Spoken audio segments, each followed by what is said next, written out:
As you've heard the President say many times, the bond between the United States and Ireland has grown deeper and stronger over the years.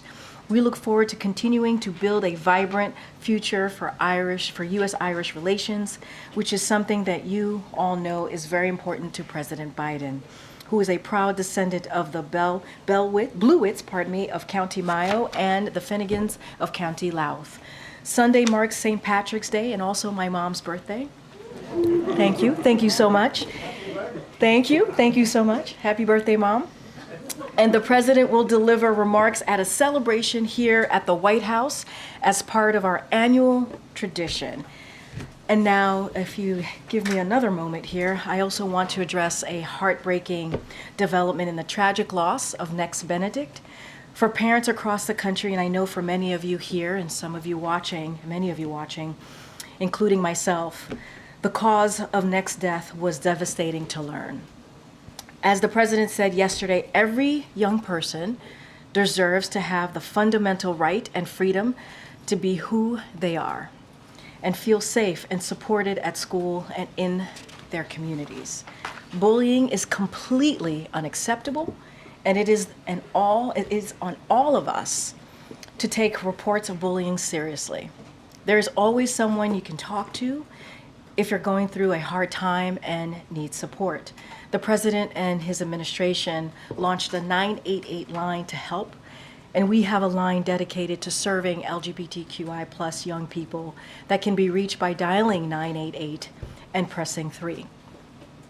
I want to close by saying that LGBTQI+ young people across the country, you are loved exactly as you are, as the President has made very clear.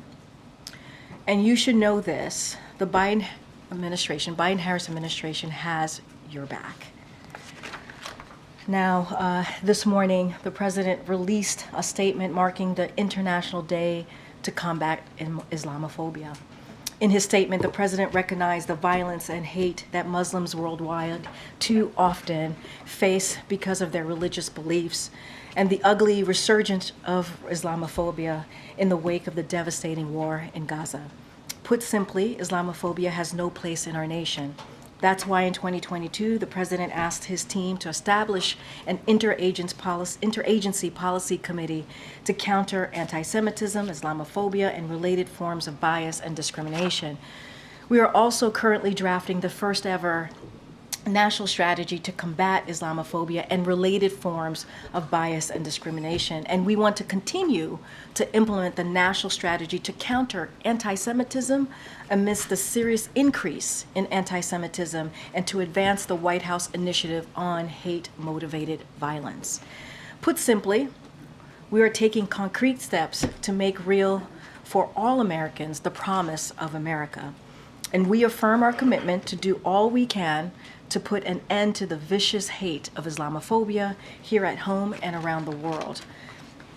Now, for more than a year, the United States has engaged Haitian stakeholders across the political spectrum, CARICOM, and other international partners to support Haitian-led efforts for a peaceful transition of power. Since February 29th, the urgency of the support for Haitians has increased because gangs have escalated violence, exacerbating the humanitarian, security, and political situations. On the humanitarian front, the United States remains the single largest donor of humanitarian assistance to Haiti, with over $170 million since October 2022, including the additional $58 million we announced just this week alone, $33 million on Monday, and $25 million today. With our assistance, UN agencies and NGO partners provide life-saving assistance to more than 1.5 million Haitians. On the security front, we are urgently mobilizing support we and the international community can immediately provide the Haitian National Police to help them restore security. We are working expeditiously with international partners and Congress to expedite the deployment of the Kenyan-led multinational security support mission, to which we have contributed a total of $300 million to bolster the HNP's capabilities. That's the Haitian National Police. National Security Advisor Jake Sullivan spoke today to his Kenyan counterpart, Monica Juma, reaffirming a shared commitment to supporting the Haitian people and expediting the multinational security support mission to assist to the HNP. We have surged law enforcement resources to counter firearms trafficking, and the Justice Department has prosecuted those responsible for smuggling firearms into Haiti. On the political front, Haitians from across the political spectrum and segments of society, including religious leaders, business leaders, and civil society, made tough compromises, which resulted in a Haitian-driven declaration released by CARICOM just this week. That declaration outlined the contours of an inclusive, broad transitional presidential council. The TPC will name an independent permanent election council, which was dissolved in 2021.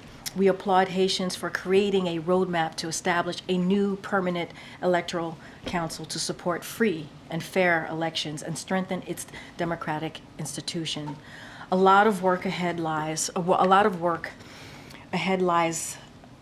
Lies ahead, and the United States remains committed to supporting the people of Haiti on the humanitarian and security and political fronts. With that, I'll turn it over to my colleague, Admiral John Kirby, who's going to talk about Russia and Iran. Thank you, Karine. As you all know, we have expressed serious concerns from this podium that Russia is seeking to acquire close-range ballistic missiles from Iran to enable its brutal war in Ukraine. And that Russian negotiations to acquire those close-range ballistic missiles have been active, and they've been advancing. Today, I just want to call your attention to a joint statement released this morning by the United States and other G7 countries warning Iran not to go forward with the sale of close-range ballistic missiles to Russia. The G7 statement reads in part, and I quote, "Were Iran to proceed with providing ballistic missiles or related technology to Russia, we are prepared to respond swiftly and in a coordinated manner, including with new and significant measures against Iran," end quote. So we're speaking with one voice here on this matter from the United States, Canada, Japan, the EU, France, Germany, and the United Kingdom. Now, shifting gears, next week, the United States will be sending a high-level delegation to the Summit of Democracy.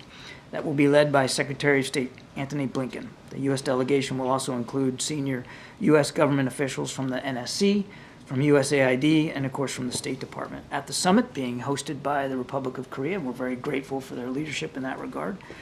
The U.S. will host a high-level event on the misuse of commercial spyware, and this is a significant priority for the Biden-Harris administration. Our event will, for the first time, convene some of the most senior government officials around the world, with those from civil society, from the private sector, and even from those who have been directly affected by the nefarious effects of commercial spyware. We're looking forward to the conversations at the summit and to continuing the important work of strengthening democratic resilience worldwide. Thanks. Thanks. John, can you say anything more specifically on what possible sanctions would be levied? I'd heard maybe they were mulling flights. I don't know, banning flights. I know you're going to say no, but just if you can. No.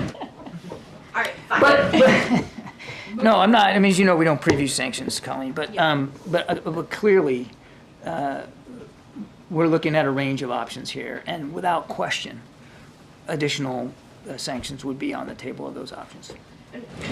what stopped Iran from going forward with ballistic missile sales to Russia already? Why the delay? What's happening? Well, I can't speak for the mullahs. I wouldn't do that, or for the supreme leader. We know they've provided drones, not only drones, the drones themselves, but the ability to manufacture drones organically inside Russia. And this is a burgeoning defense relationship that we've been watching very, very closely. We've talked about it many times here. We haven't seen them move forward other than the negotiation process actively advancing, and we really wanted to set down a marker here for Iran and for Russia that there will be swift consequences for them to do that. What's in their calculus? I couldn't say, but this would be obviously not just really bad for the people of Ukraine, but also bad for people in the Middle East, because Iran's hoping to get something out of this too. It's not just about sales of ballistic missiles to Russia. They're hoping to get Russian military technology for themselves. Thanks, Admiral. Does President Biden want to see new elections in Israel and for Prime Minister Netanyahu to no longer remain in power? That's going to be up for the Israeli people to decide. So what about, beyond what he said in the Oval Office, did the president find good about Senator Schumer's speech? Well, the president spoke about the passion with which Leader Schumer made that speech. And the president said that he knows that those remarks, they resonate with many Americans out there. For our part, we're going to keep supporting Israel in their fight against Hamas. We're going to keep urging them to reduce civilian casualties, and we're going to keep working to get a temporary ceasefire in place so we can get the hostages back home with their families and more additional aid into the people of Gaza. The Netanyahu government says it has approved an operation, military as well as evacuating of civilians for Rafah. What is the administration's expectation about knowing what's in that plan? What comes next? What do you know at this point? We haven't seen it. We certainly would welcome the opportunity to see it. And as we've said, Kelly, we can't support a major offensive in Rafah that doesn't also include a credible, achievable, executable plan to take care for the safety and security of the more than 1 million Gazans that are seeking refuge in Rafah. To move in right now in a major way without a proper accounting for all those people would, as we've said, be a disaster. And so we're going to keep talking to the Israelis about this. Again, we if they've got that plan, we certainly would welcome the opportunity to see it. Thanks, Karine. John, you guys are issuing this warning to Iran 2 days after renewing a waiver that unlocked $10 billion in frozen funds. Don't you think Iran is paying more attention to the actions of this administration than the words? Can't speak for the mullahs or what they're paying attention to or not, Jackie. I would remind that this sanctions waiver is renewed or up for renewal every 3 months. It's a quarterly thing. It's a sanctions package that was actually put in place by the previous administration, by President Trump and his team, that allows for Iraq to be able to work its way off of Iranian energy so that they can keep the lights on. And we're continuing to work with our Iraqi partners about how to do that. But right now, they still are dependent for a lot of energy coming from Iran. And so we don't want to penalize the Iraqi people for efforts that they're still trying to get to wean off of that. And I would remind everybody, and we've talked about this before, I think 3 months ago we probably talked about this before. None of this money goes to the mullahs. None of this money goes into Tehran. The sanctions relief that is provided actually goes to vendors that provide humanitarian assistance to the Iranian people. So not only do the Iraqi people not suffer because of this, the Iranian people aren't going to suffer because of this. Wouldn't it be, though, the Iranian people who would suffer as a result of the teeth in the warning? I mean, you're saying you would suspend flights on Iran Air to Europe if Iran supplies ballistic missiles to Russia. I didn't say that. Press report said that. It's not, but it's not like, the Ayatollah flies commercial. I mean, that's the Iranian people would be the ones who'd be harmed by that if that comes to pass. It's also not like the regime and the IRGC are thinking this is some sort of windfall, like this is somehow going to make a big difference in their support for terrorist networks in the region. I mean, they continue to support Hezbollah, Hamas, the Houthis. I could go on and on. That hasn't changed since 2018 when these waivers have been passed by this administration and the previous one. Wait, now hold on a second. So you're talking about one of the most heavily sanctioned countries on the planet, and we're still going to look at additional options if we need to.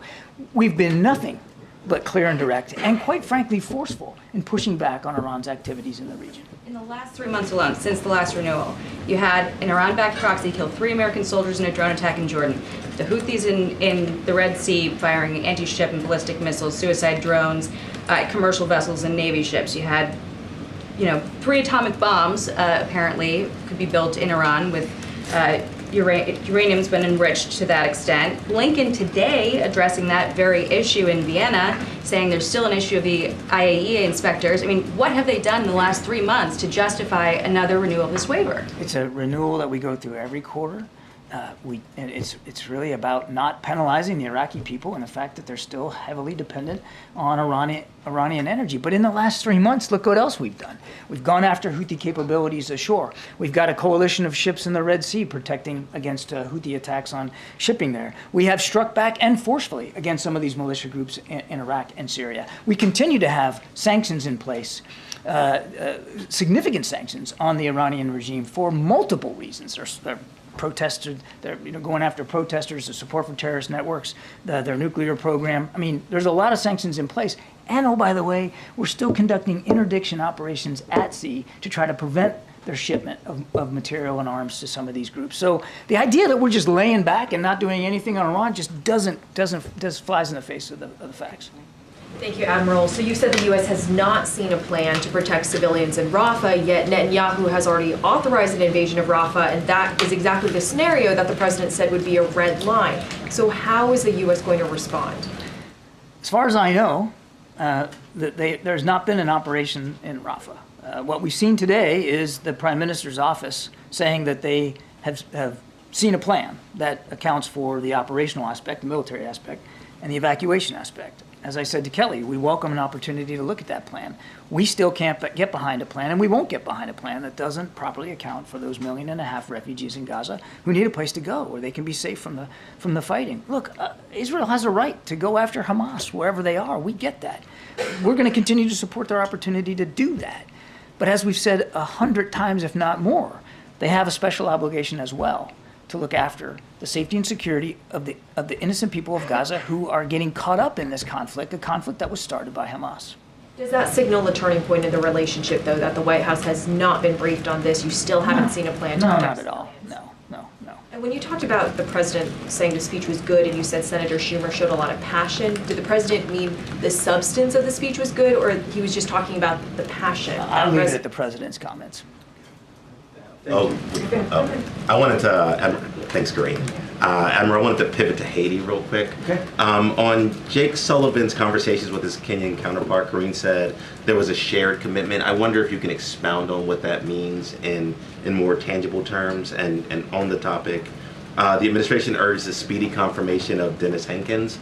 On the other side of that, confirmation, what are his next steps? When does he arrive in Haiti? What does that look like in the days coming forward? I have to refer you to my colleagues at the State Department to speak to the ambassador's travel plans, and I have no doubt that he's going to want to get down there as soon as possible and get started. I mean, he's obviously been eager to get confirmed, and we're really, really grateful that he got confirmed and he'll be in place. That'll make a big difference down there. But again, the State Department can speak to that.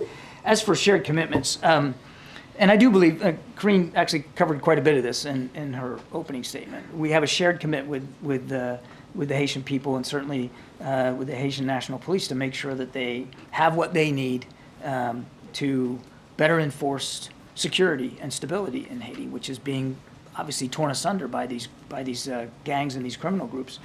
We have a shared commitment, as Karine said, to see a political transition here that is smooth, that is credible, to a new government that can represent the Haitian people and to look after their interests. And of course, they just want the same as anybody would want. They want to live in peace and security. They want a future for their kids, and we want to help them from a political perspective get there. And then again, also Karine mentioned this, the multinational security support mission. We want to make sure we're continuing to work with our Kenyan partners about that. We want to make sure that the Kenyans have what they need to be effective and successful in this mission. And so we're talking to them and, of course, the Haitian government about that as well. Thanks. John, what is the White House view of the latest Hamas proposal, which is 700 to 1,000 Palestinian prisoners, including 100 hardened prisoners, in exchange for women, children, the elderly, and ill hostages? I would say the proposal that was put forward is certainly within the bounds of, in broad brushstrokes, within the bounds of the deal that we've been working on now for several months. I don't want to go into more detail than that, Nancy, because I don't want to negotiate here in public. The fact that there's another delegation now heading to Doha, the fact that this proposal's out there, that there are conversations about it, that's all good. That's all to the good. Now, whether it ends up looking like that, I don't know. That's what the team will work on, and we'll stay engaged. That's interesting because the Israeli Prime Minister called it unrealistic, but from the White House point of view, The broad you think brushstrokes. that that's in we the think, range? we think it's in the broad brushstrokes of the deal that we've been talking about. But the devil's in the details, and as I said before, nothing's negotiated until everything is negotiated. And without getting into the specifics of these press reports, I can just tell you that we're glad that the conversations are going. More broadly, do you believe, it sounds like you're saying that things are moving in the right direction? In general, we think, look, the fact that we still have active conversations and now another chance to meet in Doha, that's all to the good. Now, I know for the families out there, it's just another set of agonizing days to wait, and we understand that too. So I don't want to, we're cautiously optimistic that things are moving in a good direction, but that doesn't mean that it's done, and we're going to have to stay at this till the very, very end. Merci, Karine. Admiral, I just go back to Iran. Maybe I didn't hear correctly, but those close-range ballistic missile, does the administration think would be used in Ukraine by Russia? Is there any recent evidence that Iranian weapons have been used in the war in Iran, in Ukraine? Drones. Heck yeah. Drones by the hundreds. Iranian drones have been used to kill innocent Ukrainians and hit Ukrainian infrastructure, to hit Ukrainian defense industrial base. Absolutely. Yes, Iranian weapons have been used in Ukraine without question. We haven't seen a consummation of this particular deal, which is why the G7 is warning against the consequences of it. And a question on the Taoiseach's visit. When he came out at the stakeout and he talked to us and he said, and I'm quoting, "None of us like to see the American weapons being used in the way they are. This is not self-defense." Is it? I know. We've talked about this before. Israel has a right to defend itself against a still viable threat by Hamas, a group that wants to do October 7th again and again. And we are continuing to support the Israeli Defense Forces as they go after that. How they go after that threat matters. And that's the context of the conversations that we've been having at all levels, including at the president's level, with our Israeli counterparts about how they execute and prosecute these operations. We want to see the right number of civilian casualties is zero. We want to see the numbers come down. We want to see the damage to infrastructure come down. We want to see more humanitarian assistance get in. It looks like Putin's going to win a new term. White House ready to... Shocked. Yeah. White House ready for another... It's going to be a real nail biter, isn't it? Yeah. Look, we'll watch this and monitor it and see how it comes out. I mean, the idea of free and fair elections in Russia is a misnomer, but we'll see what happens this weekend. Thank you, John. I have a couple of things for you. You just referenced meeting in Doha. I'm sorry if I missed this, but are you confirming that the U.S. is sending a delegation to Doha for the? We will not be participating in this particular delegation to Doha, but there is a meeting in Doha of the counterparts. Is there a reason that a U.S. delegation is not? We have been at this, MJ, literally every day. I mean, believe me, we're involved in all these conversations. The fact that we're physically not going to have a delegation there should not be taken as any kind of signal that this isn't a serious positive move forward. We think it could be. And has the White House asked the Israeli government to see its Rafah plans? We have made it clear to our Israeli counterparts that we would welcome the opportunity to see their plans. Well, it's a sovereign country, and these are their military plans, and certainly they should speak to them appropriately so. We're not interested in speaking for the IDF, but we've made it clear we would welcome the opportunity to see it. And just circling back to one thing you said earlier, does the U.S. think that there is an achievable and executable plan, to use your language, that guarantees the safety of civilians in Rafah before a major military incursion into the area? I think I kind of answered that already, though. I mean, do you think that's logistically and physically possible given how many people are in that region? I guess it would depend on the plan. Make no mistake about it.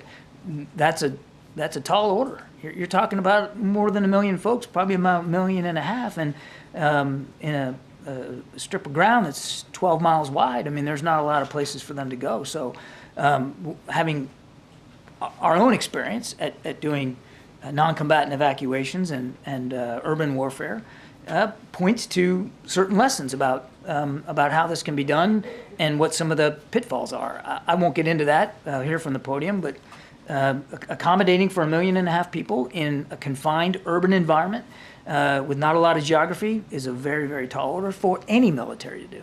And could I just ask you to clarify one more thing? When the president used the red line language last weekend, was he saying that Israel going into Rafah, period, was considered a red line? Or did he mean Israel going into Rafah without a civilian evacuation plan in place, that would be crossing a red line? I'm not going to parse the president's words. Again, we've been very consistent, MJ, that we, the United States, can't support an operation in Rafah that doesn't include a executable plan for the safety and security of the 1.5 million Gazan refugees that are down there at Rafah. That has to be factored in and baked in and has to be accommodated. That's our view, and that the president was restating our view. John, on humanitarian aid to Gaza, the humanitarian ship Open Arms arrived in Gaza today with about 200 tons of aid. Do you see that as a one-off? Is it something that could be replicated more? I mean, it's been described as a pilot project. Yeah, it's difficult for me to speculate what the future is going to be on that. Look, any assistance, any food, any humanitarian goods that can get to the people of Gaza is good for the people of Gaza, no matter what the size is. But we're constantly looking for multiple opportunities to get it in. I mean, well, obviously, still the Israelis opened up the 96 gate. There are other crossings into Gaza. We would like to see them open up because trucks by the ground is the best way to do this by volume. We're working on this temporary pier that could allow for additional shipments by sea. There's just no really good port on the Gazan coast. So, I mean, whether it's a one-off or not, I don't know. But we certainly would like to see more aid get in more quickly from a variety of different ways. Has the Biden administration asked countries like France to stop talking about sending troops to Ukraine? No. But would the U.S. oppose any nation sending troops to Ukraine? Those are sovereign decisions that a nation has to make. I can just speak for this sovereign nation and this commander-in-chief, and he's made it clear that we will not put U.S. boots on the ground. Thank you, Karine. Thank you, John. I have a question on Indo-Pacific and then Ukraine. So on Indo-Pacific, Fiji just decided to uphold the policing cooperation agreement with China.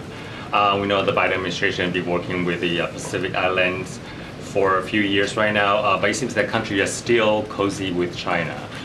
Is the United States losing the competition over there? We don't ask countries to choose between us and China. They got to make their own decisions. These are sovereign decisions as well. We are deepening our partnership with Pacific Islands countries, and we're going to continue to do that across a range of capabilities, not just military security capabilities, but each nation has to decide for itself. We are not asking people to choose between the United States and China. We have a bilateral relationship with China, which we greatly value, and as you saw in the fall when we went to San Francisco. Regarding the allies in the Indo-Pacific, we know Japan, of course, is a trustworthy ally. But we're also seeing President Biden seems to opposing the Japanese company Nippon Steel to purchase the U.S. steel. So if Japan is not trustworthy enough to invest in the United States, who else is? The relationship with Japan is extraordinarily strong. It's one of the strongest alliances we have in the world. 5 of our 7 treaty alliances are in the Pacific, and that's a key one. And I think you're going to see it. You're going to see the power and the promise of that alliance in full flower here when Prime Minister Kishida comes for the state visit. There is an awful lot to talk about. President has also been clear about making sure that steel workers in this country know that he has their back, and he made his views known on this potential merger. But that doesn't take away one bit from the terrific relationship that we have now and will continue to have with Japan. On Ukraine, at least 20 people were killed and dozens injured in Russian double strike on Odessa. What can the United States do to ensure Ukraine that needed air defense capabilities going forward, given right now the Congress situation? Your question should have been, what can the Congress do to ensure they can pass the supplemental bill so we can get critical air defense capabilities to Ukraine? Thank you, Karine. Vladimir Putin said that Russia is going to launch a nuclear power unit or some kind of a nuclear stuff into the space. So should the United States take it seriously as a serious threat, and are there any ways to deter Putin in space? I haven't heard that particular comment, so I can't. I haven't heard him. I haven't heard that actually been said. But just broadly speaking, your question is, do we take it seriously? Yeah, obviously we do. I mean, the nuclear rhetoric coming out of Moscow, not just from Putin, but from Lavrov and Peskov and others, is worrisome. And you have to take it seriously with a nation with that kind of capability. I would just tell you couple of things. One, we monitor it very, very closely, and we've seen nothing that has caused us to believe we need to change our own strategic deterrent posture. All right, just a couple more. Thank you.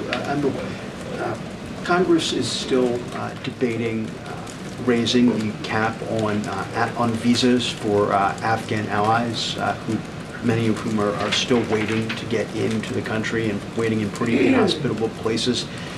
What's the administration's position on the number of visas that the president wouldn't like included? Republicans are trying to keep it down under 4,000.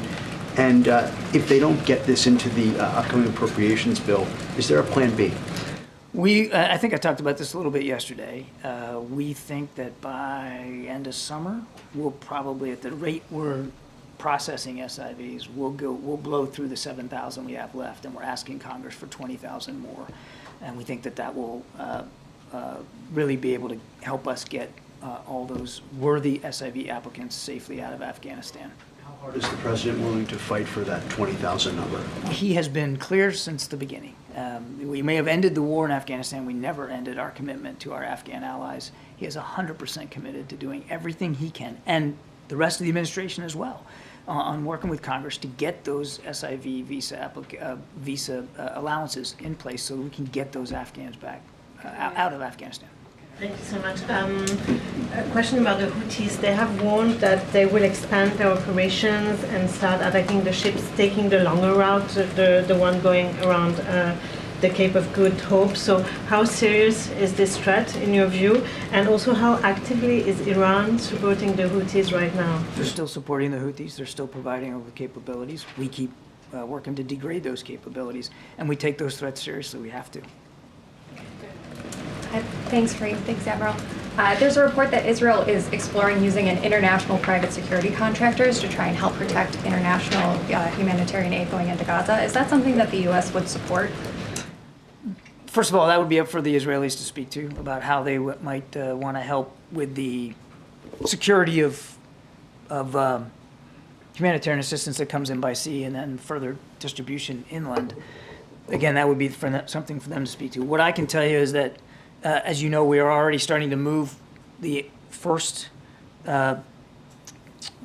components of this temporary pier. It's called a joint logistics over the shore capability. And those are just starting to move from the East Coast over there. It's going to take some time to get in place. And while we have that time before they get to place, we are working with allies and partners, including the Israelis, about the details of how that temporary pier will be supported, how the aid that gets to the pier and gets to the people of Gaza, how that happens. All of that is still being discussed. We're not at a point where we have final answers for that. And then just to follow up on MJ's question, you said that you would welcome the opportunity to review this, but is it your expectation that you will get that opportunity to see this?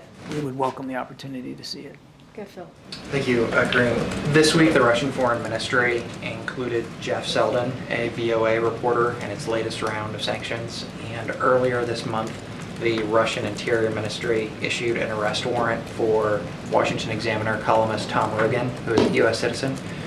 What's the administration's response to this effort by Moscow to intimidate and target U.S. journalists? Sadly, it's consistent with the Kremlin approach to particularly journalists and the crackdown by the Kremlin on free speech and speech, in fact, that Mr. Putin finds offensive or inimical to his own selfish interests. So it's I think, just another reminder, and I think it underscores, first of all, the danger to Americans who may be in Russia and the need not to be there, but also the real danger of an autocrat like Putin and what he's really after here. Thanks, sir. Raquel, you have the last question. Thank you so much, Karine. Hi, John. Two questions, John. One on the Russian election, including those that are taking place in Ukrainian territories. Which are illegitimate. Will the United States recognize these No, results? of course not. No. And on Haiti, as you were saying, the White House is ready to support the transition in Haiti. But how can the U.S. help with this transition, or how effective can be the help, the $300 million be effective when it's not even clear who is in control? Yeah. And is the White House concerned that the gangs could take over the country? The gangs already have an awful lot of influence and power in certain places, particularly Port-au-Prince. There are parts of the country that are not suffering the instability that these gangs and criminal thugs are perpetrating on the Haitian people. How much more? I mean, again, as Karine said right at the top, we're very committed to this, and we're going to stay committed to it. And we just announced another $25 million today in humanitarian assistance, and I suspect you'll see more coming from the United States. Not just from us, though, but from some of our allies and partners as well. The situation on the ground is dire.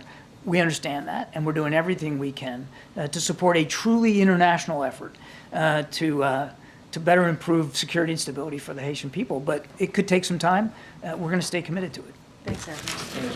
Thank you so much. Thank you. New map. All right, Colleen, what you got?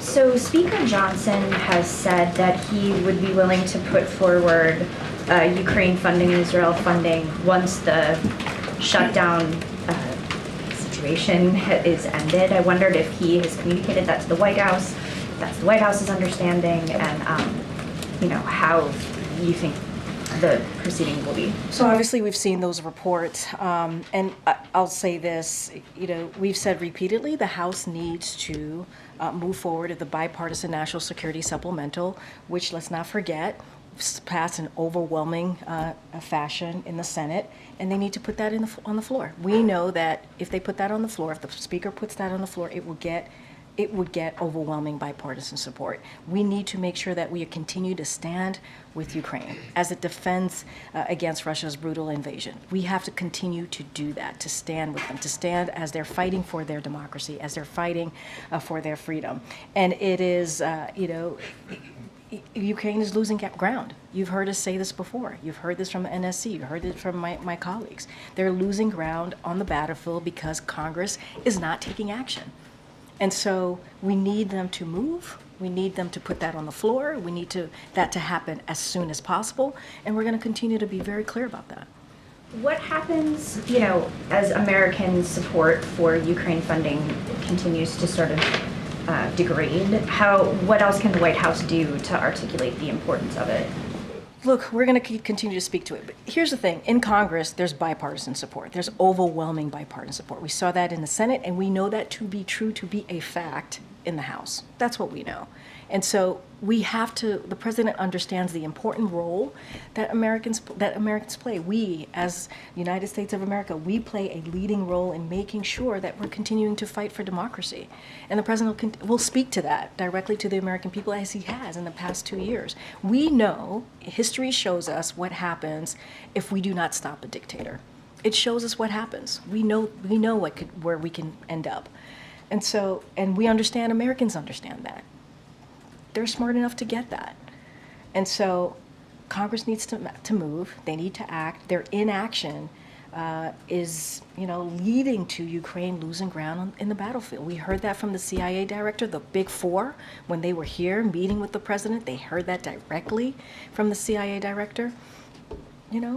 It is unfortunate that the Speaker is putting politics ahead of what our role should be, which is fighting for democracy and making sure that Ukraine has what they need for them to fight for democracy.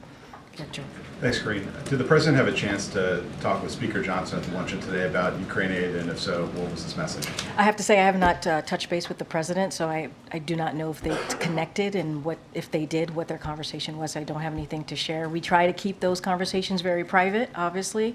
What I will say, I don't think the president is always very clear what he says publicly and in private, right? Which is when it relates to, obviously, the national security supplemental, it needs to be put on the floor. The Speaker needs to do this. He didn't hear this just when the Speaker was here, the Big Four, meeting with the president and the vice president. He didn't hear it just from the president, right? He heard that from the other leaders as well, his counterparts, right? His peers in Congress. And they all agreed that we needed to move forward on this. So the president's it really doesn't matter because the president's been very clear.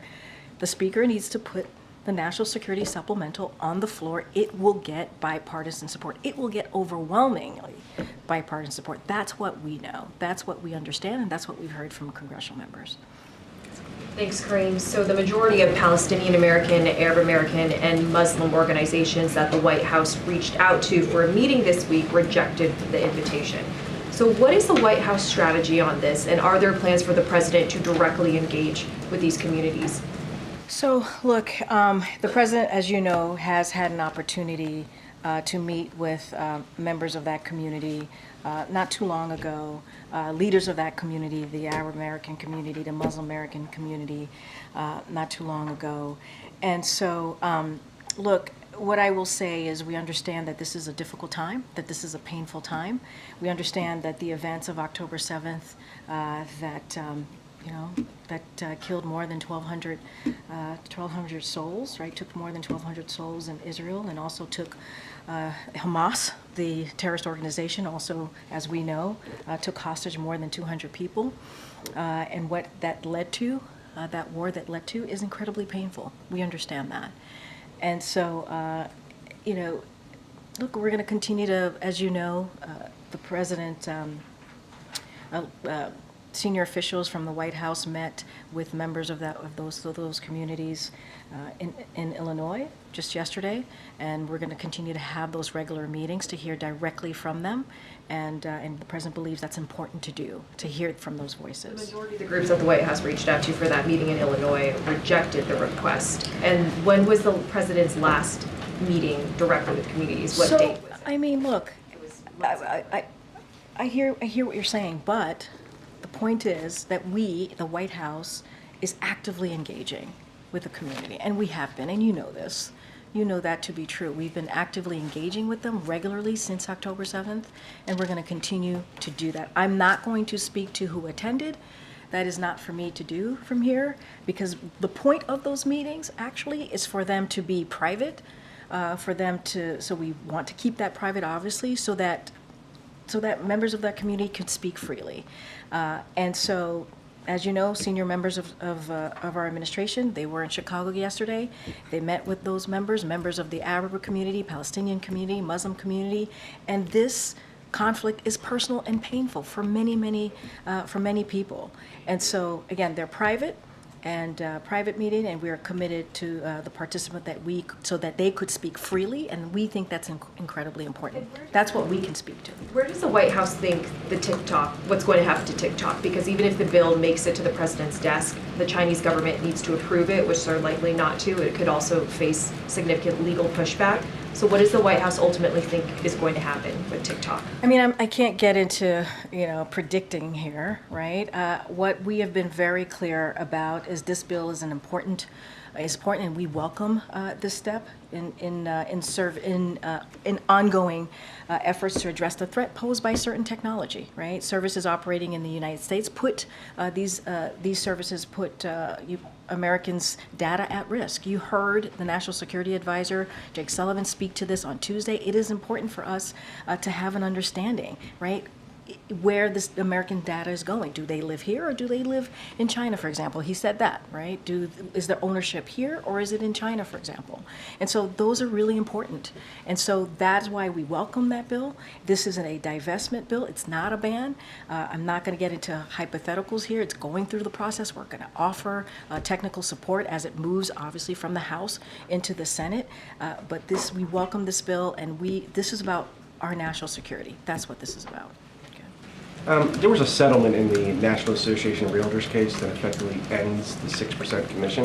Say that again. Can you start at the top? There was a settlement in the National Association of Realtors case that effectively ends the 6% commission on house sales. You know, Biden administration made a lot about fees and costs and consumer costs. Has the White House been tracking this case, and any reaction to the settlement? So I can't speak to the settlement. Obviously, you're talking about junk fees and how important it is that we... Yeah, I'm not calling this a junk fee. I'm just saying that you guys have been focused on consumer fees, consumer costs. Yeah. This is kind of in line with those things.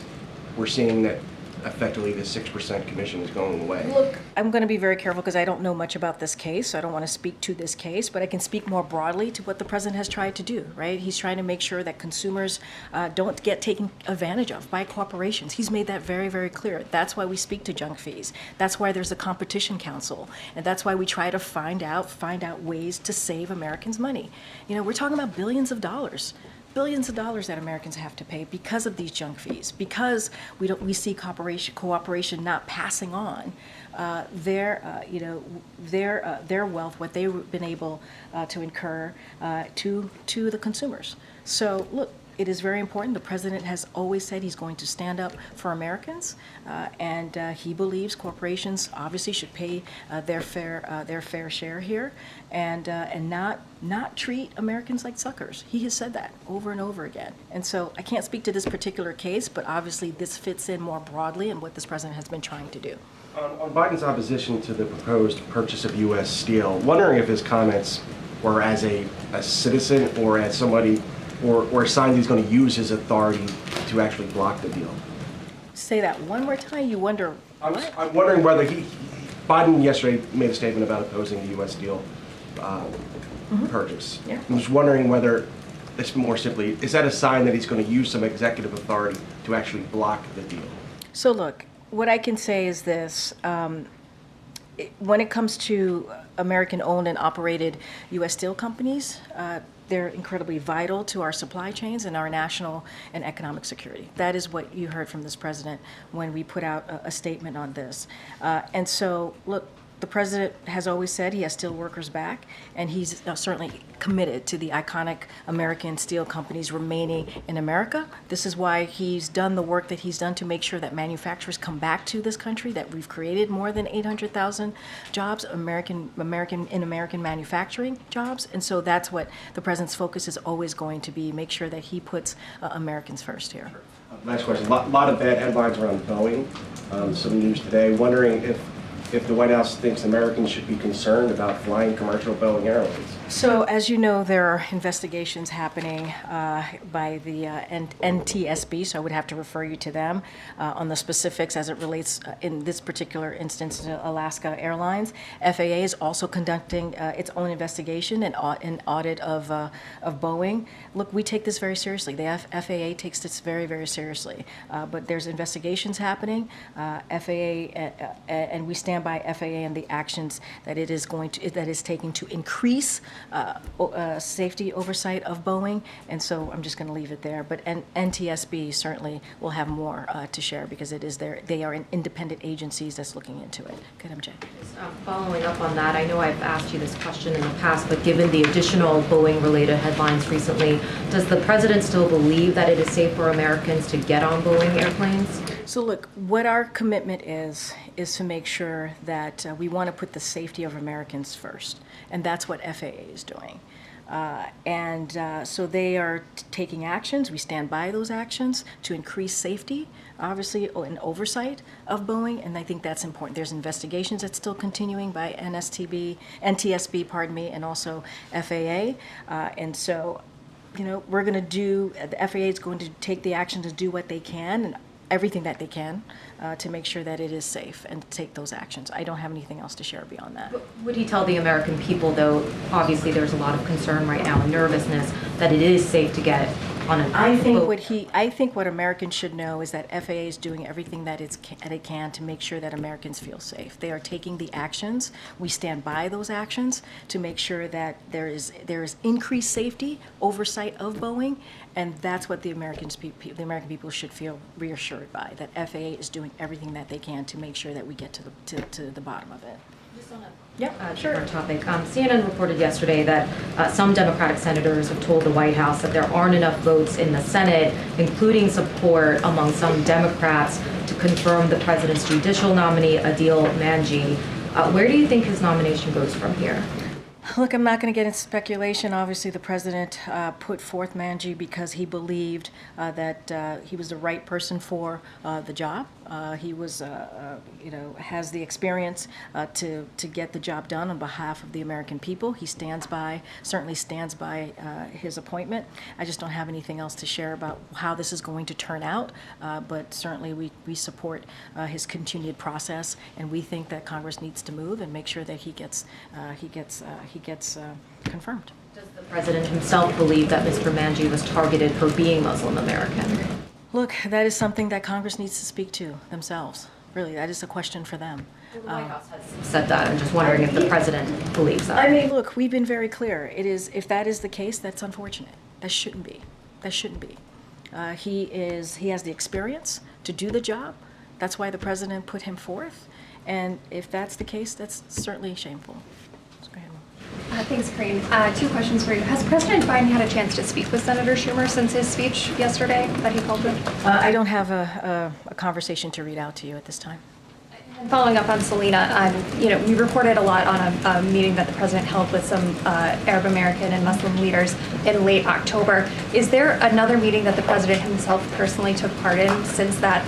I don't have another meeting to read out to you, but look, I think it's important that senior officials in the White House have had regular meetings with the communities, right? With the Arab community, Muslim community, and Palestinian community. I think that's important that we continue to hear directly from them.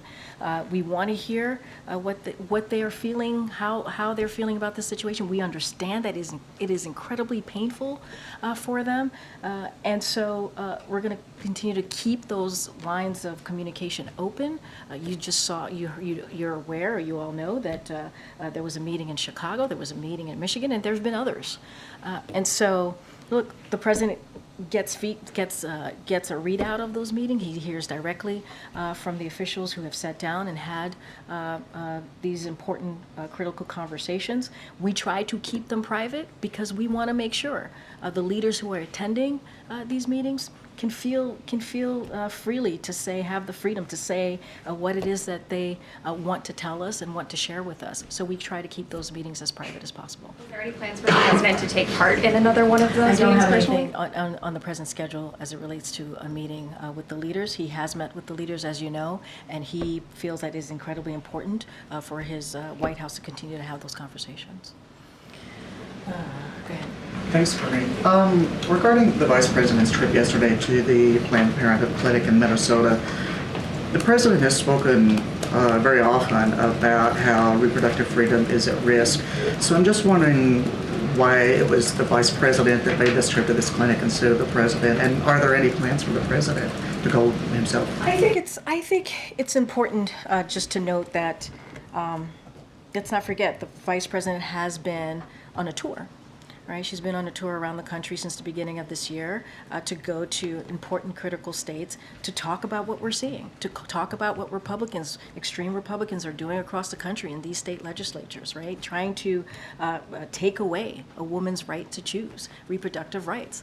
And so it is something that the president even said in his State of the Union. He lifted up the Vice President for the work that she's done. But if you think about the State of the Union, now that I brought it up, it is the first domestic policy that he brought up during the State of the Union is abortion right, is reproductive health care. That was the first thing that he talked about and leaned into. And we are going to continue to stand with majority of Americans on this, where they are. We have to continue to fight for women's freedoms. And so that's what you see the Vice President do. The President said that to over 30 million people who watched the first domestic policy that he leaned into, that he talked about extensively, and he'll continue to do that. What you saw yesterday is part of what the Vice President has been doing for the first couple of months, obviously in 2024, which is continuing to go to key states where women are affected by these laws. And we see in Congress, Republicans in Congress have introduced 3 pieces of legislation that will ban abortion nationally, and we are not going to stand for it. We're not going to stand for it. Okay, Molly. Oh, okay. Sorry, go ahead.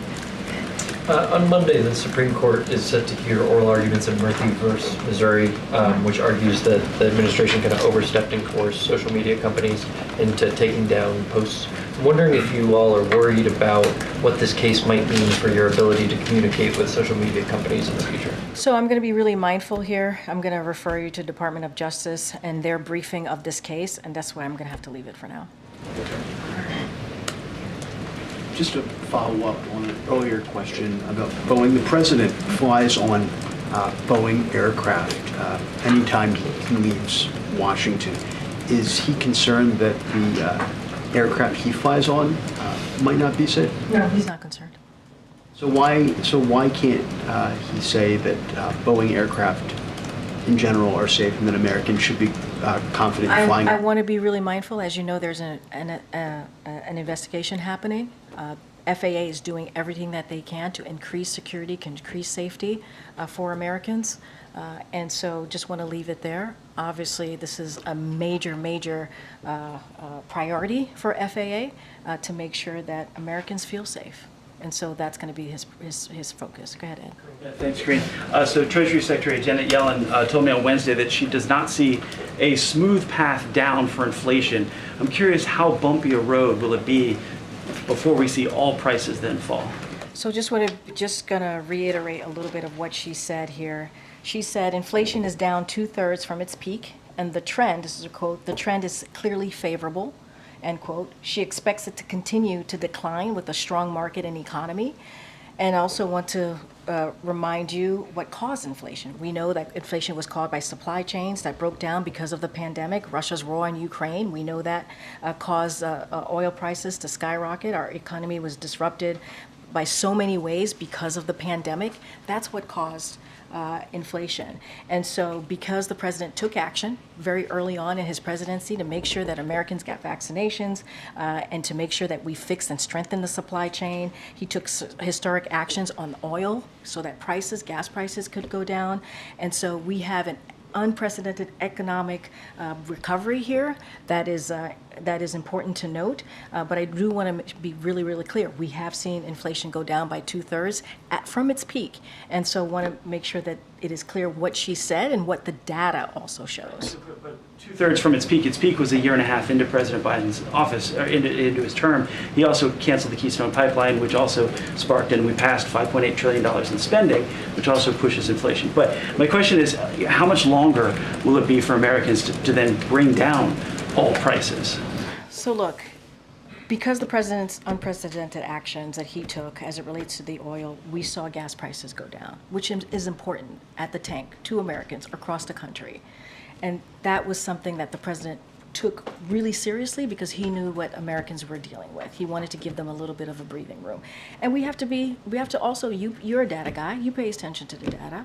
The fact that it went down 2/3 matters. And so what the president's going to continue to do is making sure that we lower cost, right? That is the number one part of his economic plan, to continue to lower costs for Americans. And we're going to continue to do that. Look, the pandemic, the supply chain, what we saw Putin do in Ukraine, right? That caused inflation to increase. And in every part of what I just said, what I just laid out, the president has taken action on. And so he's going to continue to do everything that he can to lower costs for Americans. Yeah. What does the president think about Senator Bernie Sanders' plan for a 4-day work week with the same level of income?